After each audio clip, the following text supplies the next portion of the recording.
Buenas tardes, noches a todos. En primer lugar, les agradezco en general a todo el público presente por estar aquí. En especial quiero agradecer a las autoridades de la Universidad Nacional de 3 de Febrero que apoyaron la visita del profesor Darton a la Argentina, en especial al vicerrector Martín Kaufmann, Aníbal Josami, el rector. También quiero agradecer al director de la carrera de Historia, Samuel Amaral, que hoy no está, pero está también, al director del programa y del Instituto de Estudios Históricos, el doctor Jaime Peire, acá sentado en el estrado.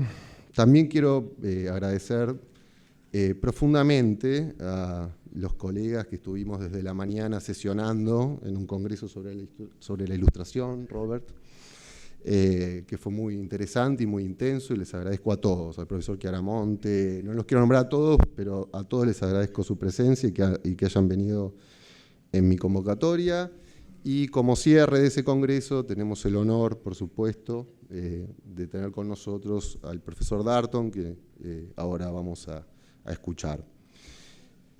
También quiero agradecer a aquellas personas que hicieron posible la gestión, ¿no?, de Darton en la Argentina. Sobre todo quiero agradecer a aquellas personas que colaboran y que a veces quedan invisibilizadas en las estructuras institucionales, como Lorena Divico, como Marina Guimaraes de prensa, María Berraondo, y toda una serie de personas que trabajan en nuestra universidad y que la verdad que sin ellas no hubiésemos podido estar en este momento aquí. Así que a todas ellas les agradezco mucho. Voy a hacer una muy breve presentación, porque obviamente todos los aquí presentes conocen la trayectoria del profesor Darton, pero simplemente voy a decir que Darton se graduó de la Universidad de Harvard en 1960, luego obtuvo su PhD en Historia en el 64 en Oxford. Cuando regresa a los Estados Unidos, a Nueva York, ahí trabajó de reportero en el New York Times entre el 64 y 65 en la sección policiales. Por supuesto, su campo de estudio se centra en la historia cultural, especialmente la historia del libro y la lectura, y es reconocido obviamente como uno de los mayores expertos mundiales en el siglo XVIII francés. Podríamos nombrar sus diversas publicaciones, en este caso todas publicadas por el Fondo de Cultura Económico para el español. Y en 1999 además fue premiado, ¿no?, como Caballero de la Legión de Honor, un premio dado por el gobierno francés y en reconocimiento a su trabajo, ¿no? Actualmente el profesor Darton da clases en la Universidad de Harvard, en Boston. En el 2007 fue transferido al estatus de profesor emérito y fue nombrado director de la biblioteca de la Universidad de Harvard. Sus recientes investigaciones ya versan sobre las publicaciones electrónicas y el futuro del libro. Y es uno de los fundadores también del programa Gutenberg y Gutenberg, auspiciado por la Fundación Mellon, ¿no?, también. Así que bueno, no quiero yo seguir robando tiempo, agradezco a todos los que están aquí y bueno, escuchemos al profesor Darton con una conferencia que se titula Censores trabajando, de cómo los estados dieron forma a la literatura. Señoras y señores, quisiera agradecer la UNTREF y Mariano Di Pasquale por el honor de esta invitación. Pero tengo que seguir en inglés, porque lo siento, no puedo hablar en español. So I must speak to you in English, but I will try to speak clearly and slowly. My subject is Mi tema not just no es censorship, solo la but censura, censors sino at los work. censores en el How trabajo. they actually did Censores their trabajando, job cómo hacían su trabajo en in realidad 3 en different autocratic 3 regimes. regímenes autocráticos Now, diferentes. the difficulty La of dificultad studying de estudiar censorship in a la general censura en general is that it looks so es que simple. se ve muy It simple. seems to pit Parece oppression against freedom oponer of la expression. opresión contra la libertad de But expresión. if you Pero look harder, si it miramos appears more más en complicated profundidad, and full se ve más of complicado y surprises. lleno de sorpresas. Having therefore studied it Al under haber three estudiado este authoritarian régimen en regimes, 3 I regímenes believe autoritarios we should diferentes, rethink our creo que tenemos understanding que of volver a censorship in pensar general. nuestra comprensión de la Now, censura en first, you general. might En think primer we should lugar, produce podemos a pensar que definition podríamos in dar una response to definición an obvious en respuesta a una question. pregunta What obvia. is censorship? ¿Qué es la censura? But Pero a definition raises the una danger definición of what the French nos call trae el une peligro de lo question que los mal franceses posée, mencionan a como un badly tema mal put planteado question, o una pregunta which mal can planteada, point que research puede in the wrong apuntar direction. la investigación en la The dirección danger of a incorrecta. El definition peligro de is una it can definición reify consiste en que censorship puede as cosificar if la it were a censura thing como si in fuera itself, un objeto something en sí similar mismo, to algo a similar radioactive a una substance sustancia that can be traced radioactiva through the que puede bloodstream. rastrearse en el torrente So, sanguíneo. instead of defining Entonces, censorship en lugar at de the outset, definir la I censura, would like to ask para another comenzar yo quisiera question, hacer otra one pregunta, that the sociologist una Irving que el Goffman sociólogo Irving proposes Goffman propone as the starting como point punto de for any partida investigation. para cualquier His investigación. question is, Su pregunta es, what is going on ¿qué está here? ocurriendo aquí? Sounds simple, but it Suena is simple, complicated. pero es complicado.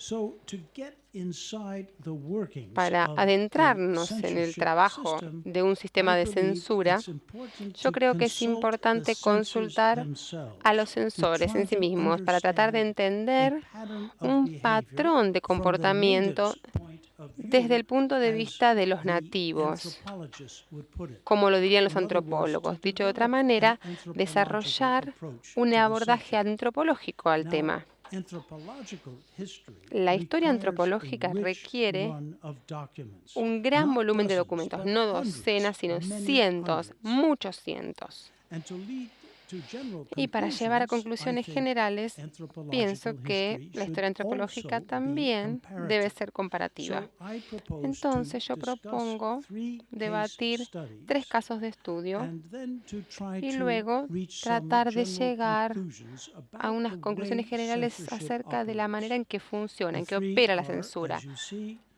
Estos 3 Bourbon casos France in son the la Francia de 18th los Borbones century, del siglo British XVIII, India la in the India 19th británica del century, siglo and XIX communist East y Germany in la the Alemania 20th century. oriental comunista That del is, siglo XX. Es 3 decir, authoritarian 3 regimes regímenes in 3 autoritarios very en different 3 countries países muy and 3 diferentes centuries. y en 3 siglos And I should diferentes. add that I'm Y tengo que discussing the agregar que censorship estoy of debatiendo la books, censura de literature in libros, general, de la literatura en rather than general, news, no newspapers, la de television, los and so on. periódicos, la televisión, etc.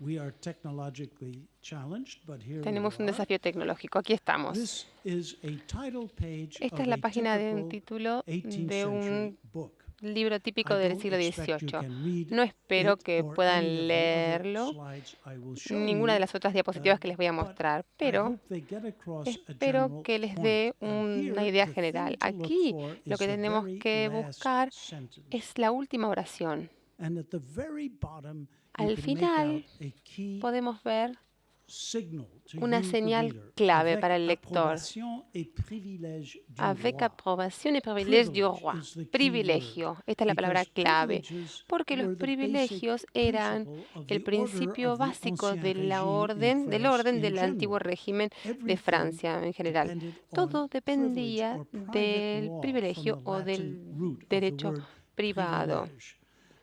La raíz And books latina de esta had palabra a privilegio. special kind of privilege.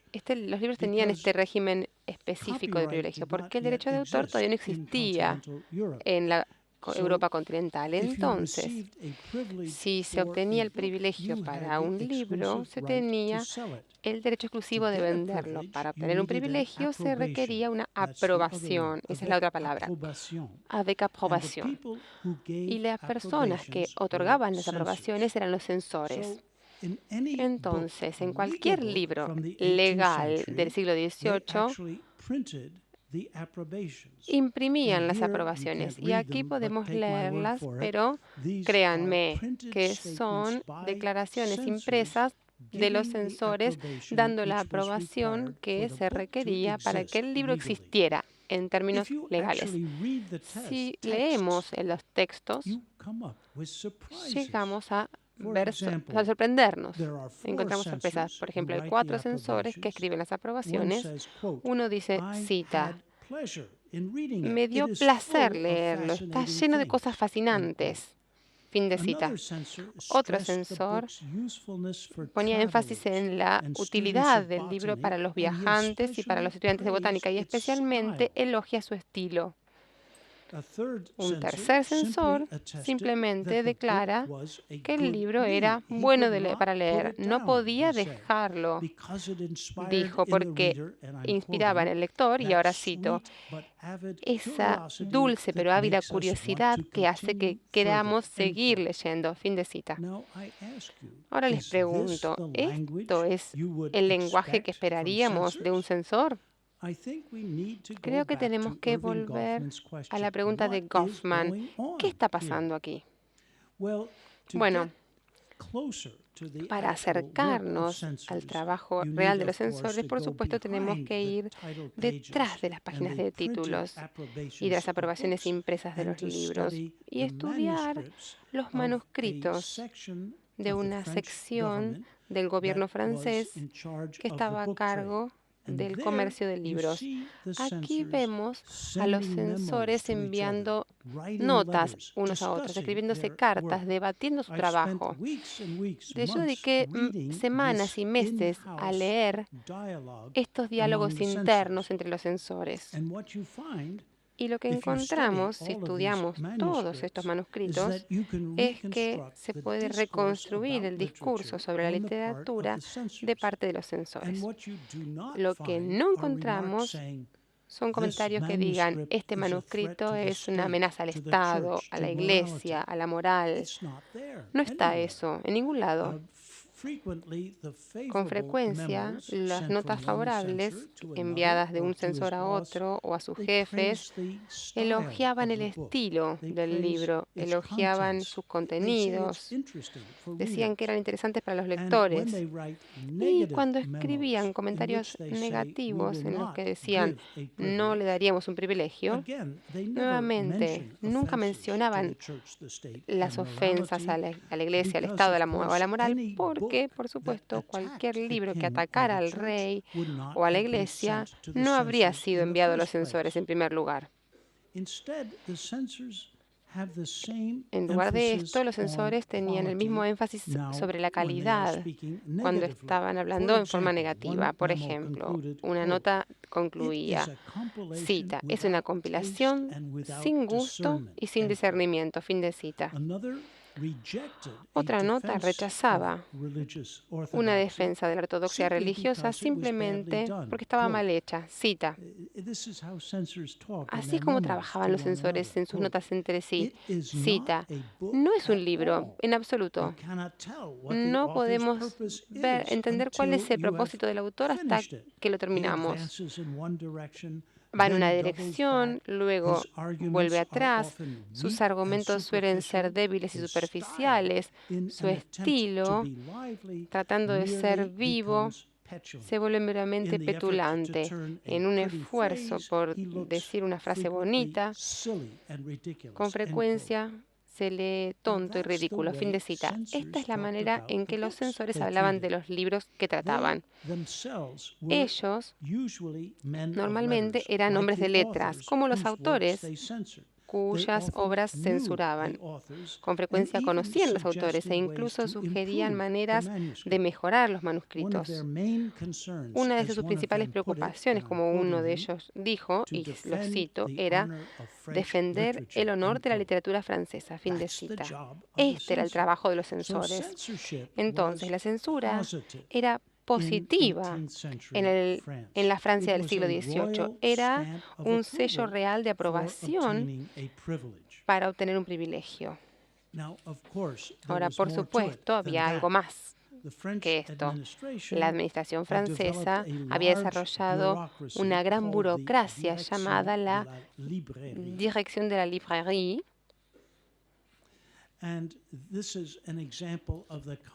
Y este es un ejemplo de los tipos de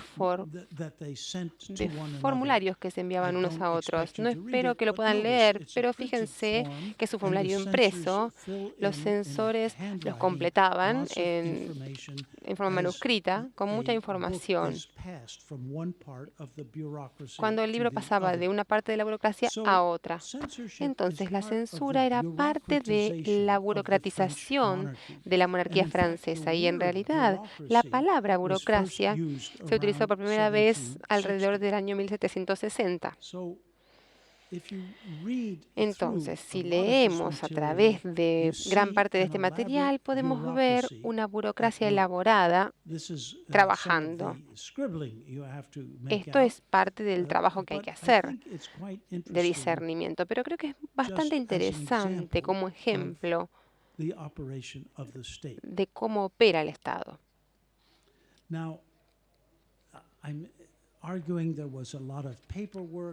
Podemos decir que había mucho papelerío, mucho procedimiento complicado. Les voy a obviar los detalles, pero creo que debo mencionar un factor principal, la pospublicación, la censura pospublicación. Algunos libros con aprobaciones y privilegios en realidad causaban problemas, ofendían a las autoridades fuera del Estado, especialmente a las de la Iglesia. Causaban protestas, polémicas, escándalos. Y había casos conocidos como la Enciclopédie de Diderot y del Esprit de Helvétius. La Ilustración fue en gran parte una lucha contra la censura, pero la gran mayoría de los libros de la Ilustración, los famosos libros que todos ustedes han leído, de Voltaire, etc., se produjeron fuera de Francia. Francia estaba rodeada por editoriales en lo que yo llamo crecientes, que publicaban los trabajos de los filósofos y otros trabajos, incluyendo una gran cantidad de pornografía y simplemente humor. Estos libros se contrabandeaban a Francia desde Ámsterdam, de Bruselas, de Liege, de Ginebra, de Neuchâtel en Suiza, y se distribuían a través de un mercado negro literario. La policía, sin embargo, trataba de encontrarlos y la policía causaba confiscaciones de libros en las librerías y arrestaba a los autores que los escribían y los ponían en la Bastilla. Los franceses tenían una policía de los libros que estaban muy entrenados y eran inspectores de literatura que tenían esta función represiva. Y yo estudié esto en detalle. Entonces, no estoy diciendo que la censura fuera simplemente algo amable, porque la censura posterior a la publicación en realidad era represiva. Nadie fue torturado en la Bastilla durante el siglo XVIII, pero sus prisioneros solían sufrir terriblemente y sus vidas normalmente quedaban arruinadas. Después de haber leído cientos de sus cartas, puedo decir que aunque formalmente la censura era positiva, también tenía un lado oscuro, represivo. Ahora quisiera que demos un salto de 2 siglos para sumergirnos en otro sistema de censura, la Alemania Oriental del comunismo. Discúlpenme si salteo algunas diapositivas y los llevo a un mundo que ha desaparecido en el año 1989 con la caída del muro de Berlín. Ocurrió que yo dediqué un año, el año 1989 a 1990, en Berlín Occidental, en el Instituto de Estudios Avanzados. Y mientras estuve ahí, durante el año de la caída del muro, eso, conocí algunos escritores de Alemania Oriental y editores. Y cuando cayó el muro, en el 9 de noviembre de 1989, uno de mis amigos de la Alemania Oriental me dijo, tu interés es en la censura. Le conté que lo había estudiado en la Francia del siglo XVIII y me dijo, bueno, yo conozco a los censores, te puedo presentar a alguno de ellos. Y yo pensé, Dios mío, la posibilidad de conocer censores de carne y hueso era irresistible. Entonces me encontré en Berlín Oriental, en la Zetkinstraße, hablando con dos censores, Hans-Jürgen Weissner y Christina Herr, censores de la vida real, después de la caída del muro. El Estado de Alemania Oriental no existía más, el Partido Comunista acababa de caer, de derrumbarse, pero las dos Alemanias todavía no se habían unificado. Acababan de aparecer a trabajar, pero no tenían trabajo que hacer. Y aparece este extraño animal, un ciudadano americano que nunca habían visto antes un norteamericano. Y la conversación, por supuesto, era un poco delicada. Les aseguré que no estaba en una casa de brujas, solamente quería saber cómo hacían su trabajo. Bueno, Hans-Jürgen Weissler me señaló con el dedo diciendo, ustedes tienen censura en su país. Dije, ¿qué quiere decir? Es el mercado. Muy bien, le dije. Ya conozco ese argumento, pero usted es un censor. ¿Cómo entiende usted la censura? Después abrió un cajón debajo de su escritorio y sacó una pila de documentos. Y me dijo, yo definiría la censura con una palabra: planificación. La literatura debe planificarse como todo lo demás en un sistema socialista. La literatura es una ingeniería social y este es el plan. Me dio una copia de estos documentos que describían cada libro que debería aparecer en la literatura de Alemania Oriental en el año 1990, un año que nunca ocurrió en la literatura de Alemania Oriental. Después tuve tiempo de estudiar el plan y créanme que era muy interesante. Pero luego pasó a otro cajón y sacó otro documento. Aquí hay una copia de la primera página del plan para la literatura de Alemania Oriental del año 1990. Y esta es una copia de la primera página de este otro documento que tiene un título muy largo en alemán, que es Themenplan Einschätzung, que significa apreciación ideológica del plan. Dicho de otra manera, no solo cada libro de la literatura de Alemania Oriental aparecía en un plan general para la salida de toda la literatura, sino que también había un debate sobre todo esto en un documento preparado por los censores para los líderes del Partido Comunista. Entonces, vuelvo atrás y voy a tratar de explicarles un poquito cómo es el sistema comunista, que para muchas personas apenas lo recuerdan.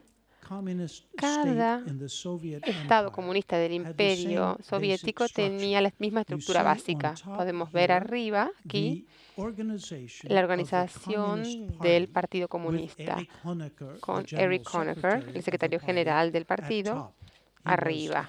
Era como un dictador de Alemania Oriental. Debajo podemos ver una estructura independiente que es el gobierno. Había dos estructuras paralelas. El gobierno habría tenido ministerios, su Ministerio de Cultura, por debajo del Ministerio de Cultura había una división llamada Publicaciones y Comercio de Libros, y debajo estaban los censores que estudiaban todos los trabajos. Los censores tenían que preparar el plan para la literatura y la justificación ideológica de ellos en estos documentos.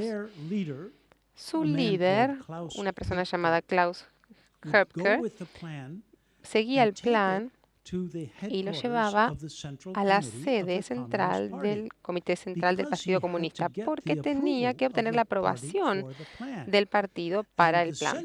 Y los censores describían esto como una lucha por la calidad en la literatura de Alemania Oriental contra los filistinos del Partido Comunista. En una división llamada Cultura, que aparece en el diagrama, Kultur, el líder era una señora llamada Ursula Radwitz, quien, según los censores, no tenía ninguna apreciación de la literatura de Alemania Oriental. Ella simplemente quería hacer cumplir las líneas del partido. Entonces, los censores se presentaban como los que trataban de hacer pasar la literatura contra los guardianes del Partido Comunista. Ellos se consideraban héroes realmente en un intento por mejorar la calidad. Ahora bien, por supuesto, los censores todos eran miembros del partido y, por supuesto, ellos se aseguraban de que los textos cumplieran con las líneas del partido, porque cortaban todo lo que contradijera las líneas del partido. Entonces le pregunté, ¿cuáles serían ejemplos del tipo de palabras que ustedes eliminarían? Bueno, me dijeron, ecología. La ecología evocaba la contaminación generalizada de la Alemania Oriental. Esto fue sorprendente. Fui a ciudades en Alemania Oriental que tenían ríos que los atravesaban, que iban a ser un día azul, otro día amarillo, otro día rojo. La contaminación era tan mala que la gente decía que hacía falta ponerse limpiaparabrisas en los anteojos. Entonces, la ecología no se podía utilizar. Esa palabra era tabú. Otra palabra tabú era crítico. Sugería la existencia de disidentes, de los disidentes. Y otro ejemplo, los años 30. No se ponía poner esto en un libro de Alemania Oriental porque sugería las limpiezas estalinistas. Entonces lo reemplazaban por la primera mitad del siglo XX, etcétera. Muy bien. Sí, tachaban frases que podían atentar contra las líneas del partido, pero con frecuencia conocían a los autores y colaboraban en cambios en los manuscritos. Y la colaboración era muy intensa, no al nivel de los censores que estaban dentro del Ministerio de Cultura, sino más bien al nivel de las editoriales. Y en realidad, el lugar clave en el que ocurría la censura era dentro de las mentes de los autores. Uno de ellos, Eric Lust,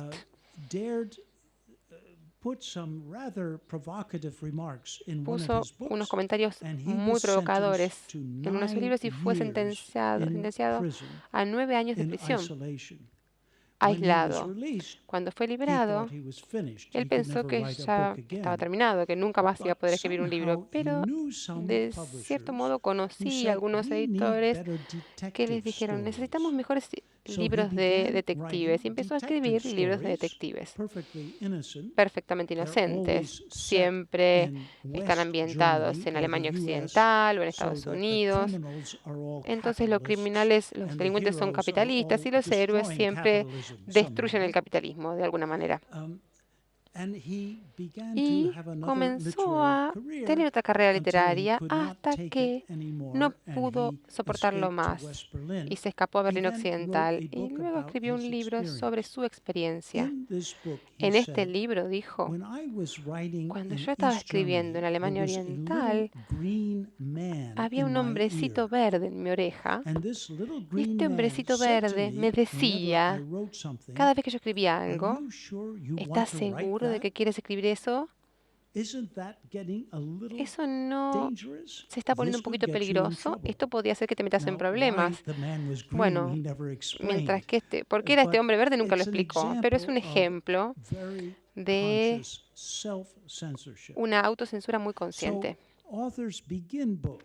Los autores comienzan los libros censurando lo que piensan que va a poder pasar en la censura formal y luego descifran la idea para el libro con un editor en la editorial. Pero el editor también es un censor y nadie presentaba un manuscrito completo como lo hacemos ahora, no.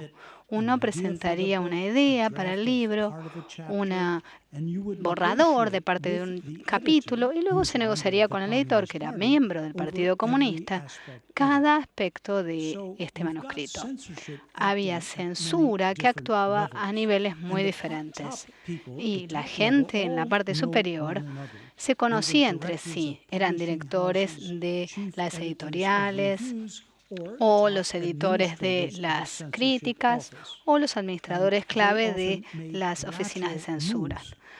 Hacían movimientos laterales de un lugar a otro. También, lo que yo podía entender eran que eran reales creyentes en este partido y pensaban que la censura era positiva, una manera de construir una sociedad socialista. Reconocían que el sistema tenía fallas.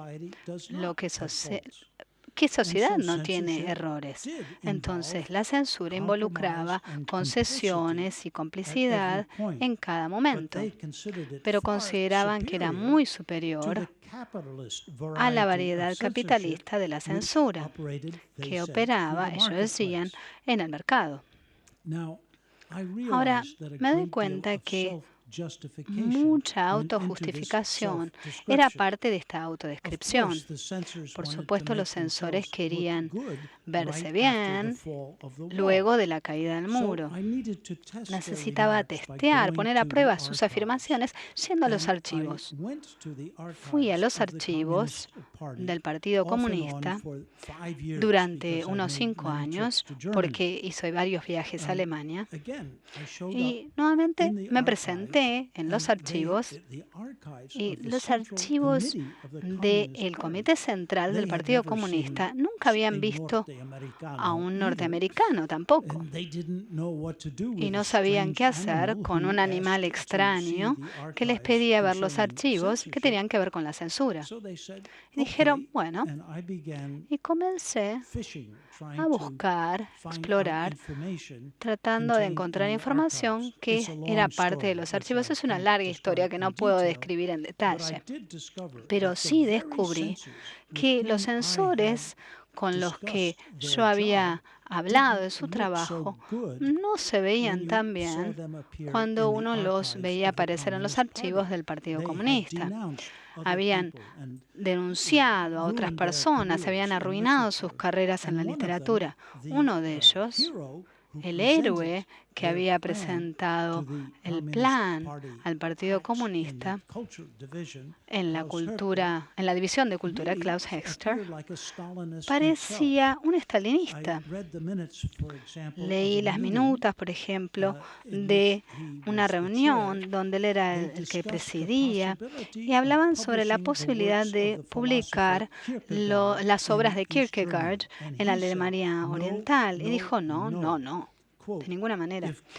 Él decía, si Kierkegaard pertenece a nuestro legado literario, entonces también son parte Nietzsche, Schopenhauer, Freud, Kafka. Además, al decidir lo que puede publicarse de la filosofía burguesa tardía, queremos en primer lugar tomar en cuenta la situación en la guerra de clases ideológica. Ya hemos tenido suficiente de actitudes individualistas hacia la vida y los estilos de vida. Fin de la cita. Kierkegaard, Nietzsche, Schopenhauer, Freud, Kafka no existían en la Alemania Oriental. Todos eran censurados y estaban fuera del rango de lectura. Hubo mucha prohibición y destrucción de libros que era permitido por los censores y era objetable para miembros del Partido Comunista. Hubo mucho espionaje, denuncias. La policía secreta, la Stasi, era muy activa, yo encontré que había un informe del Stasi sobre mí. En un momento lo hubo. Un burgués progresivo, un joven burgués progresivo. También uno podía ver cómo la oficina de censura manipulaba a los autores, no solo reprimiéndolos o condenándolos a prisión, sino por medio de inducirlos, de hacerles favores. ¿Qué querían los autores? Como todos en Alemania Oriental, querían comprar un auto, mudarse a un mejor departamento, hacer ingresar a sus hijos a la universidad, leer publicaciones de Alemania Occidental y sobre todo viajar. Había muchos pedidos de autores que querían viajar a Occidente. Tenían que dejar a su esposo o esposa. Ellos querían salir por un tiempo. Entonces los censores los manipulaban a los autores, concediéndoles favores. El control en los últimos años, los 80, era brutal, mucho más brutal de lo que lo fue en los 50 y 60. Pero era más generalizado, porque la policía secreta, la Stasi, era mucho más poderosa y estaba en todas partes. Podría seguir con esto, pero no tenemos tiempo para discutirlo en detalle. La forma en que la combinación de amenazas y favores puede ilustrarse en el caso, por ejemplo, de uno de los autores de Alemania Oriental más conocido, Volker Braun. Quizás no lo conocen, pero cada lector en la Alemania Oriental en 1989 lo conocía muy bien. Era un escritor talentoso y joven. Hubo una conferencia sobre qué se debía hacer con Volker Braun que se llevó a cabo el 7 de enero de 1976, cuando él estaba en la parte más alta de su popularidad. La conferencia involucraba a los censores, al director del Ministerio de Cultura, y tenían que decidir qué hacer con este joven, que era un buen socialista, pero él seguía tratando de sobrepasar los límites. Insertaba frases en sus obras, en sus novelas, que parecían atacar a la élite del Partido Comunista. Era talentoso, lo necesitamos, no queremos que sea un disidente, no lo queremos transformar en un disidente. Necesitamos vincularlo a nosotros, atarlo a nosotros a través de la zanahoria y el conejo, de este método. Entonces decidieron que él rechazara el divisionismo izquierdo. Era una tendencia trotskiana y debía obedecer, declarar su obediencia a la línea del partido y terminar con la discusión de sus obras en la prensa, pero también había que publicar una edición de sus obras y permitirle que leyera el Die Zeit, la prensa de Alemania Occidental, y lo enviarían a Cuba para tomar un poco de sol mientras investigaba para una obra que estaba escribiendo sobre el Che Guevara. Esta obra de teatro fue un asunto espectacular. Los censores negociaron con él acerca del texto durante meses y meses. Lograron que completara y reescribiera la primera y las últimas escenas. En los manuscritos que estudié, tenía los textos que él presentó para la aprobación.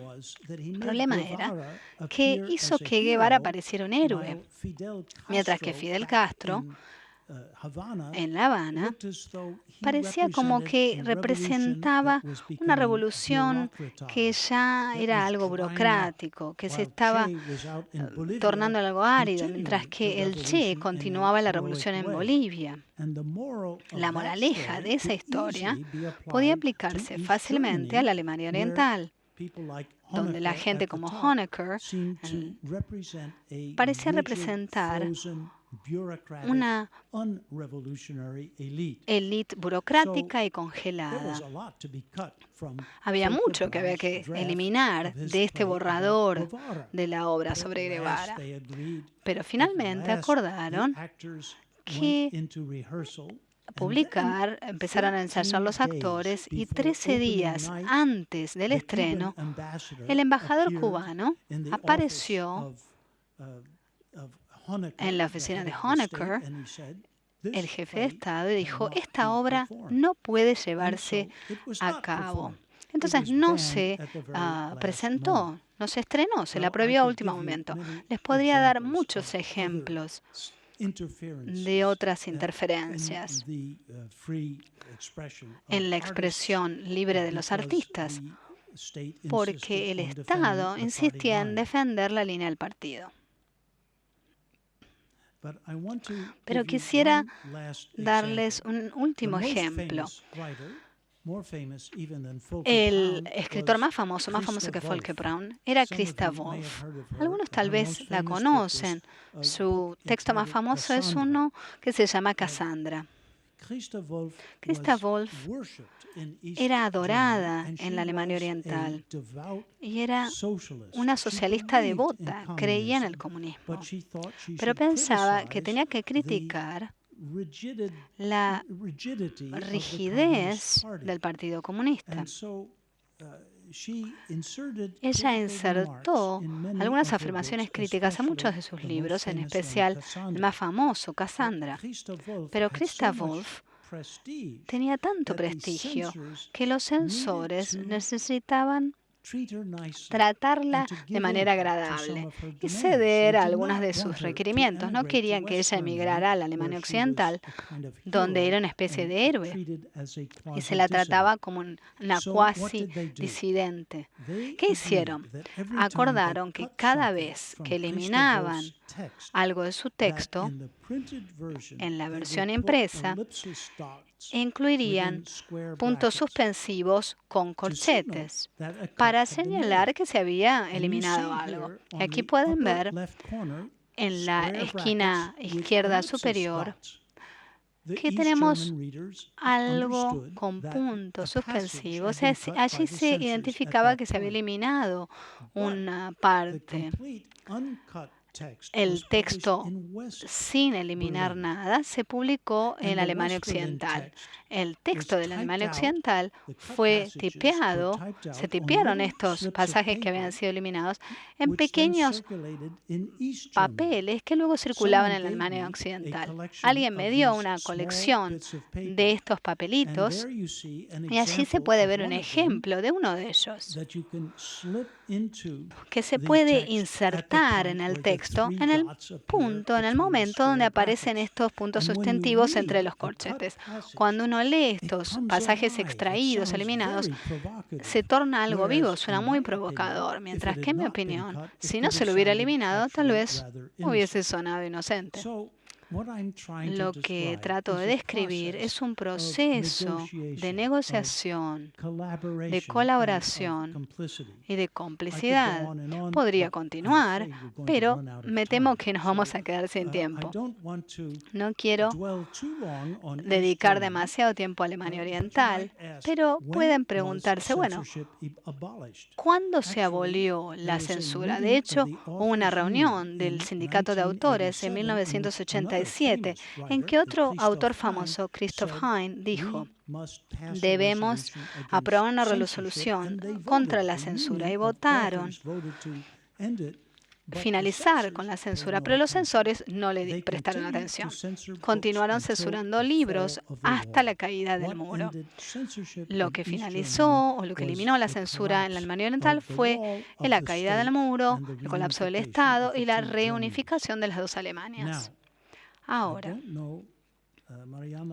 Mariano, no sé cómo voy con el tiempo. ¿Estamos bien? Permítanme hablar algo sobre la India británica. No tengo demasiado tiempo para hacerlo. Entonces, esta es la primera página de un libro que causó un escándalo en la India británica. Si puedo generalizar, si me permiten generalizar, diría que la censura en la Raj británica durante el siglo XIX era parte de una contradicción básica que era muy profunda en todo el sistema. Una contradicción entre el imperialismo, el gobierno a través de la fuerza, y el liberalismo, y la creencia en la libertad de prensa, por otro lado. Los imperialistas que administraban el Raj eran liberales en el siglo XIX, en el sentido de la palabra en el siglo XIX. Aplicaban políticas diseñadas por los liberales más famosos del siglo XIX. James Mill, John Stuart Mill, Thomas Babington, Macaulay y John Morley. Morley, de hecho, era el biógrafo de Gladstone, el liberal más famoso, si quieren, del siglo XIX. Y Morley se transformó en el ministro conocido como el secretario a cargo de India cuando fue elegido el gobierno liberal en 1905. Es una situación fascinante en la que hay un conjunto de liberales cuya creencia fundamental era libertad de prensa, juicio conjurado y demás, que eran responsables de un subcontinente gigantesco con millones de personas que habían sido conquistados a través de la fuerza. ¿Cómo podía funcionar esta contradicción? Bueno, en el caso de un libro llamado Neil Darpan, se lo publicó, creo que fue en 1861. Se lo conocía en India como La cabaña del tío Tom India, porque esta es una traducción en inglés de un libro en Bengala que atacaba la industria del índigo. El índigo era la fuente principal de la tinta azul. Se lo utilizaba en Bengal en general, y los que lo plantaban trataban a los agricultores como esclavos. Esta obra se actuó en Calcuta, fue un gran éxito en bengalí y se circuló como un panfleto en bengalí. Los ingleses dejaron que circulara hasta que se lo tradujo al inglés. Allí se dieron cuenta que era un ataque tal en los abusos a los agricultores que podía llegar a la gente en Inglaterra que era responsable de India. Entonces, los que plantaban insistieron que se reprimiera este libro y que el que era el traductor que había realizado esta traducción, James Long, debía ser juzgado por esta calumnia sediciosa. Fue un asunto muy interesante el juicio. Finalmente, James Long fue condenado a prisión. Yo a esto lo llamo censura postpublicación, que involucra un grupo de interés clave en la Raj británica. Ese es solo un ejemplo.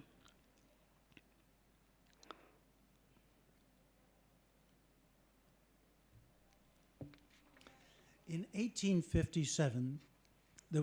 1857 hubo una rebelión general en diferentes lugares de India.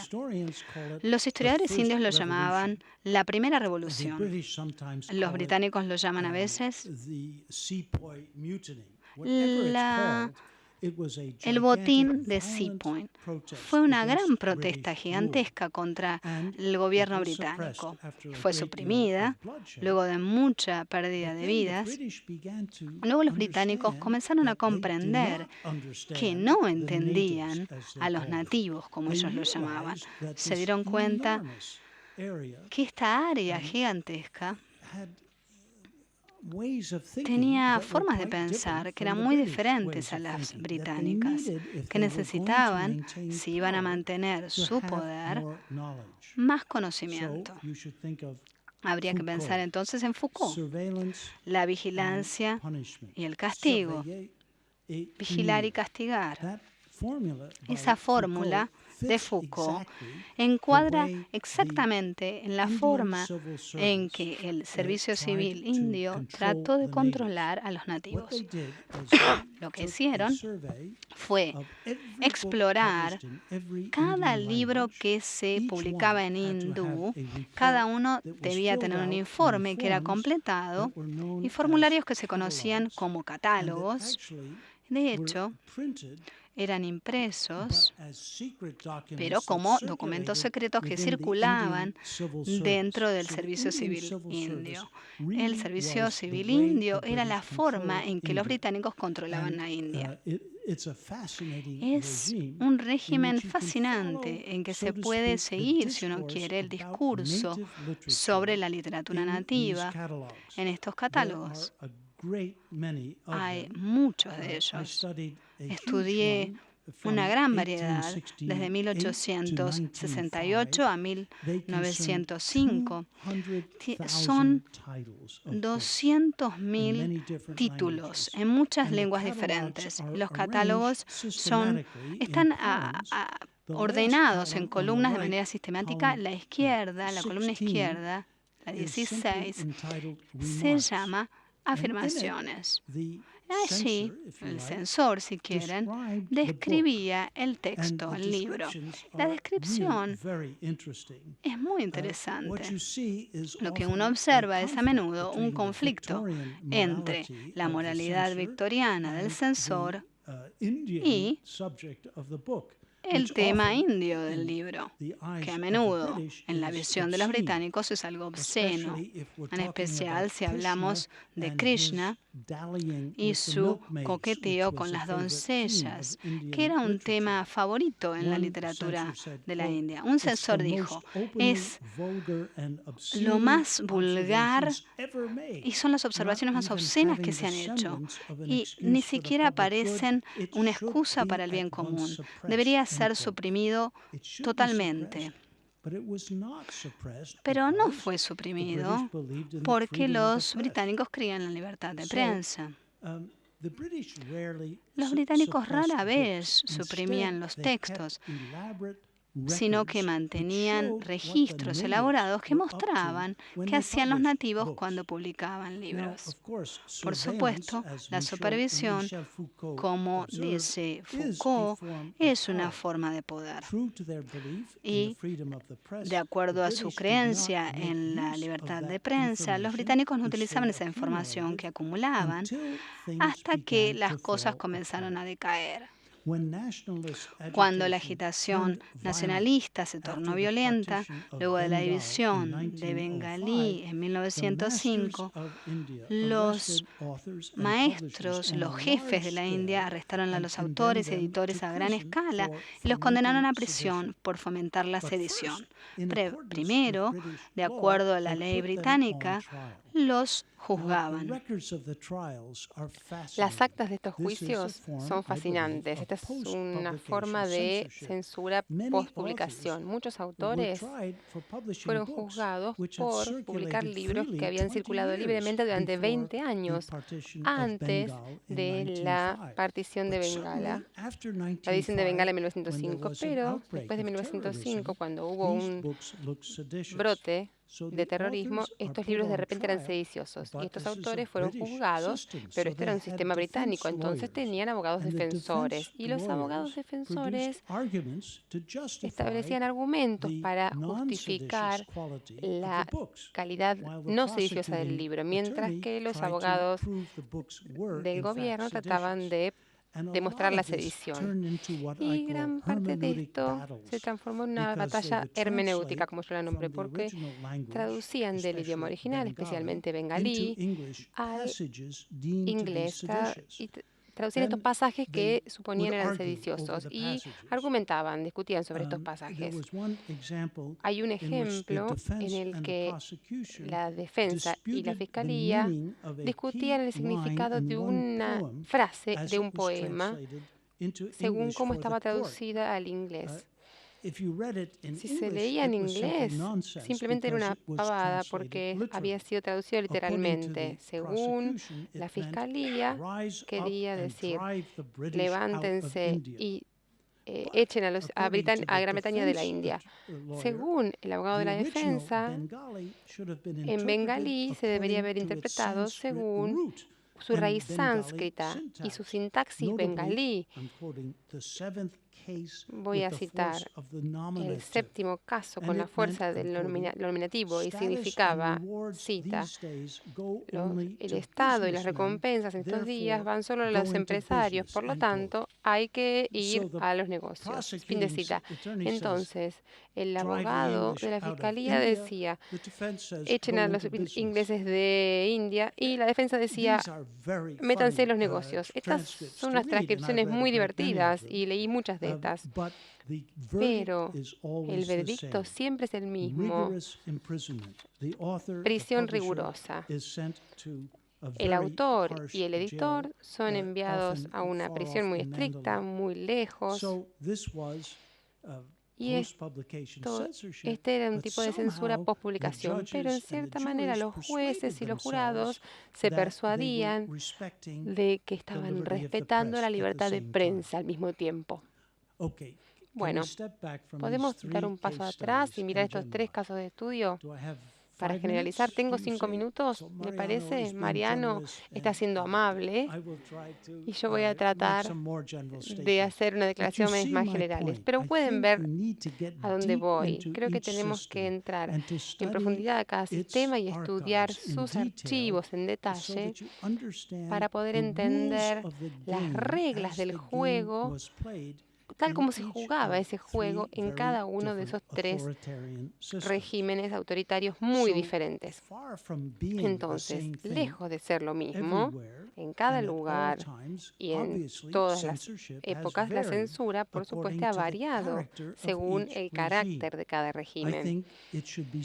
Pienso que deben estudiarse de manera etnográfica, como un ingrediente en una cultura política y no como el malvado de la historia, que siempre tiene la misma tarea: represión versus libertad. En estos 3 casos podemos ver cómo las culturas políticas se cristalizaban alrededor de 3 principios básicos: el privilegio en el caso de la Francia del siglo XVIII, la vigilancia en el caso de la India del siglo XIX y planificación en el caso de la Alemania oriental del comunismo. En cada caso, la censura prevalecía en todos los aspectos de la vida literaria y daba forma a la literatura en sí misma como un sistema cultural dentro del orden sociopolítico. Tenía lugar a nivel diario a través de un proceso constante de interpretación, concesiones, complicidad y negociación. Por lo tanto, la censura involucra limitaciones de todo tipo, incluyendo el mercado, tal como lo entendían los marxistas, el subconsciente, tal como lo entendían los freudianos, y cualquier acto del habla, tal como lo analizaban los teóricos de la literatura. Bueno, les voy a dar un ejemplo de un teórico literario, un típico posmodernista, Stanley Fish, que adopta esta posición: todo acto del habla es un acto de censura. Fin de cita. No existe la libertad de expresión. Y esto es algo bueno también. Fin de cita. Entonces, la censura está en todos lados. No podemos decir nada sin elegir primero lo que vamos a decir y, en primer lugar, censurar nuestras palabras. Entonces, podemos pensar que la censura es no solo meter en prisión a los autores, sino yo hablar con Mariano y decirle: ¿tengo 5 minutos? Cuando yo les pido a mis alumnos que den ejemplos de este tipo de censura, ellos piensan, por ejemplo, ponerse corbata en alguna ocasión o negarse a usar una corbata, cepillarse los dientes a la noche, llamar a un profesor. Pero si la censura está en todos lados, entonces no es nada. La visión postmodernista lo trivializa. Pienso que tenemos que tomar en serio el testimonio de los autores que la sufrieron, principalmente durante la Guerra Fría.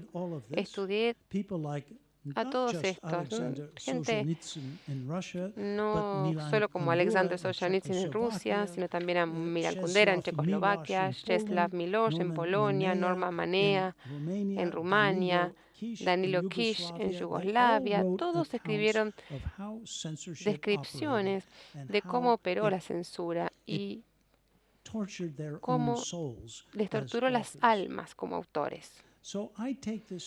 Entonces yo tomo este testimonio como un argumento en contra de la trivialización postmodernista del concepto de la censura. En mi propia concepción, la censura concierne al poder monopolizado por el Estado o en algunos casos por la Iglesia, más que el poder como una limitación de todo tipo.